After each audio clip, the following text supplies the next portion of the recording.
The Protege Program by SolarCalamity. Chapter 13. The Deal. Chapter Trigger Warnings. Brief mentions of death. Izuku cut class around midday. Thursdays were usually pretty worthless anyway. Izuku definitely didn't hate them for discernible reasons. Nope, not at all. It certainly had nothing to do with the tradition his teachers had after lunch on Thursdays.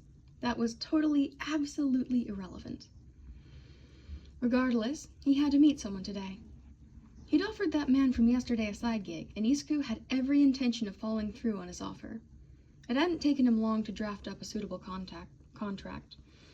It was more for the man's peace of mind, for him to know that Izuku wouldn't ask him to do something dangerous and then withhold his badly needed payment if the man refused. The man.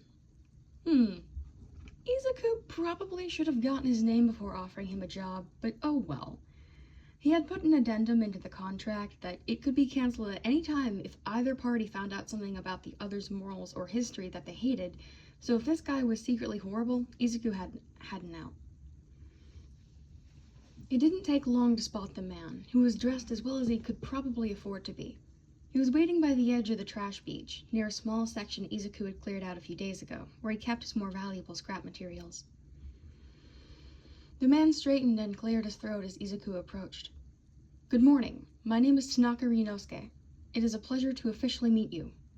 He looked anxious. He looked like he thought this was all one big prank, but couldn't afford to say no to a possible opportunity. "Good morning. My name is Midori Izuku. It will be a pleasure working with you, Tanaka Ryunosuke," Izuku greeted in return. He pulled the contract, a clipboard, and a pen out of his backpack and handed them to Mr. Tanaka. "This is the contract I drew up for your employment. Flexible hours, of course, with $70 an hour, as we agreed on yesterday. I'll typically ask you to work on Sunday mornings or afternoons, as well as a few sporadic days throughout the week if possible. The contract outlines what, specifically, I'd ask of you. Please read it through completely and let me know if there is anything you'd like to change about it." Izuku took a step back and let the man read through the contract. $70 an hour was pretty reasonable by Izuku standards. Minimum wage was only $7.10 an hour, but no one could actually live off of that, especially not if they had kids to feed. Besides, it wasn't a full-time job. Izuku would like to give him more work to do to help him get out of the hole he was in, but he just didn't have much for the man to do. Maybe once Izuku had done a background check on him, he could hire the guy to refill the automatic cat feeders he had built around the prefecture. That would be a relatively low-stress job, unless the man was allergic to or afraid of cats, and it would give him more hours each week. Baby steps. Still, $70 an hour was more than most people Izuku's age could afford, even if it was only part-time.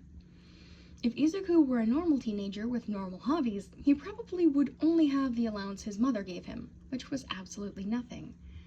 Fortunately, he was not a normal teenager with normal hobbies, so he had amassed a reasonable sum of money, had a somewhat steady income, and a lot of ways to get more money that did not involve robbing convenience stores. His main income was analysis. Izuku knew damn well just how good his analysis was. A year or two ago, he'd been browsing the underground hero forums looking for anything interesting when he'd noticed a pattern of heroes paying analysts large sums of money for analysis that was mediocre at best. Izuku had decided to try his hand at it, knowing he had a talent for it, and had quickly discovered that the quality of analysis that he was capable of went for a much higher price than anything else he'd seen. On top of that, Izuku did some minor information brokering, which also paid pretty well. Of course, Izuku thoroughly researched each and every person that he gave analysis or information to, knowing how bad it would be for that kind of information to fall into the wrong hands. He mostly dealt with underground heroes and the odd vigilante. He saved most of the money he earned from analysis and information brokering, since he needed to save up enough to pay for UA tuition next year if he got in. He knew his mother would never cough up that kind of money, not even to get rid of him for 7 hours a day. Those weren't the only sources of money Izuku had, however. He knew better than to put his eggs in one basket. Besides, Izuku needed more to do. He was simply too restless to settle on one hobby, and it just so happened that some of the things he did when he was bored were profitable. He sold bits of scrap metal from Dagobah Beach and other dumping grounds. He also cleaned and repaired things from the beach and sold them at reasonable prices, which both gave him some nice spending money and gave other people a way to get the appliances they needed without selling an arm and a leg to get something new. Of course, Izuku was also always open to repairing the appliances they already had, be they power tools, fridges, washing machines, AC units, whatever. He also tutored people as well. Not kids from his school, of course not. He tutored high school kids and college students.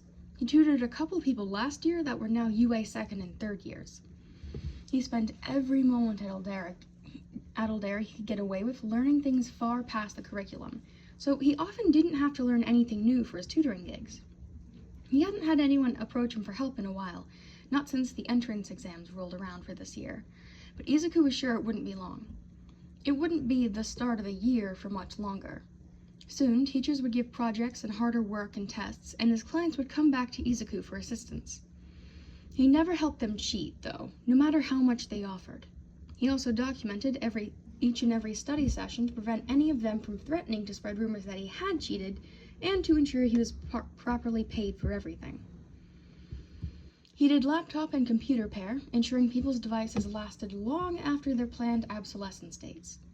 His price for that was quite low, but it gave him repeat customers and lots of recommendations from prior clients. He found lost pets and got unwanted creatures out of people's houses. Mostly mice and snakes and stuff. He did not deal in bugs. He had hated them since he was 6 years old. One of his personal favorite jobs to do was book repair. No matter how damaged a book was, he could always salvage it and bring it back to readable condition. One of the perks of that was that he got to read every book he repaired, and most of them were so rare or old they weren't in any library in the country. So, paying Mr. Tanaka wasn't exactly going to break the bank. He was more than capable of paying the man $70 an hour for a part-time job. In fact, Izuku had been doing so well since he started picking up analysis jobs that he'd been able to buy his own property, and it was almost entirely paid off. Just $2,000 to go, and then it would be fully his. Now, most 14-year-olds didn't get to have their own property or businesses or bank accounts without a parent signing off on it, but the government had agreed long ago to let the quirkless start doing basically whatever they wanted once they were 11. That was because the government hated the quirkless and didn't want to interact with them. That suited Izuku's purposes just fine, though it did lead to more neglect and abuse for his community, since the government barely kept track of them at all anymore. Izuku didn't say any of that when Mr. Tanaka asked him how he could afford $70 an hour. No, he just shrugged and said he had some odd hobbies that paid well. Mr. Tanaka signed the contract without changing anything, and they were in business. Izuku loaded a bunch of valuable scrap onto the man's truck, gave him the address of his property, and saw him off. It had been surprisingly easy to get enough money for the property's down payment. He had given analysis to 5 new clients who each paid well. Ingenium and Marco had asked for personal analysis, all of their weaknesses and how to fix them, how to become better in general, and any recommended costume or strategy improvements. Miss Joke had asked for the same, just more in depth, asking for the most detailed analysis Izuku could do. She had become a wonderful repeat customer, often asking for help on difficult cases, and she always paid well. Tsukauchi Naomasa, the detective with the lie detector quirk at the Musutafu Police Department, had commissioned Izuku to analyze and track down a difficult villain he had been assigned to. The man had been getting desperate as the villain Deadshot dropped more and more bodies. He had asked around and been recommended by Miss Joke to seek out Wildcard, which was the name Izuku went by as an analyst. The other high-paying customer Izuku had taken on to afford the down payment and over half of the full cost of his property was a vigilante named Blackout who was known for exposing and dealing with corrupt heroes. They had asked for a good strategy for exposing Endeavor in front of a large live audience. Izuku had been more than happy to give them everything they needed. The vigilante had paid in cash, leaving the money in a discussed location so no bank accounts had to be involved. Unfortunately, Blackout had gotten caught and killed for something unrelated. He tried to expose Death Arms for his brash cruelty and incompetence, and gotten beat to death for his troubles. Izuku hoped the vigilante was doing well in whatever afterlife they subscribed to. Izuku shook himself out of his thoughts. It was just past 2 o'clock now, and he was due to meet All Might somewhat soon. The #1 hero had been surprisingly supportive when Izuku had tentatively asked if they could shuffle around his proposed schedule to make time for the Protege Program. The man had proclaimed it was a good way to make friends, allies, and connections in the field of heroics. Izuku needed to get to his regular section of Dagobah Beach in 45 minutes. If he showed up early, All Might may figure out that Izuku wasn't exactly sticking to the fitness plan, so Izuku elected to go to a nearby diner and get a good meal. He did need to start eating more if he wanted to build up muscle mass, after all. After that, he might just get ice cream, because that cool ice cream place he'd been going to ever since he could afford it had just come out with a new flavor.